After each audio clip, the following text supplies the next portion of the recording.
Sasa hapo utakuwa unanifanya mimi kama mwalimu. Mwalimu anajua siwezi kujifanya na utaalamu huo. Lakini mechi nzuri, wamecheza vizuri sana mwanzoni. Baadaye yani mshindi amepatikana kwa namna ambayo mpira una matokeo siku zote. Lakini ilikuwa mechi nzuri, hakuna timu imekuja kizembe leo hapa. Na wote tunakiri. Fanye mambo mawili. Kwanza niseme kwamba mechi ya leo naamini tumefanikiwa sana.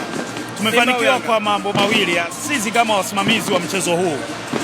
Moja, umeona kwamba tumefanya video assistance imetumika leo hapa. Lakini watu wanasema hawajaona.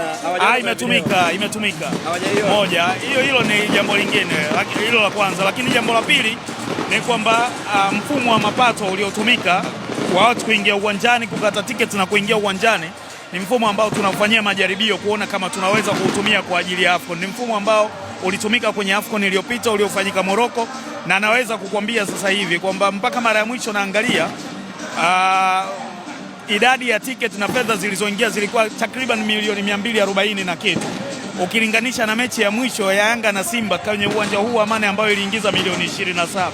Kwa hivyo unaweza kupata picha jinsi ambavyo tumefanikiwa. Kwa hiyo mambo mawili kwenye maamuzi yetu, kwa sasa hivi tuna usaidizi wa video, lakini kwenye mapato tunafanyia majaribio mfumo ambao kwa hali yoyote utakuja kutumika katika siku za usoni kwenye mashindano mbalimbali yakiwemo ya AFCON ambayo tunaiandaa kwa kushirikiana na Kenya na Uganda mwakani.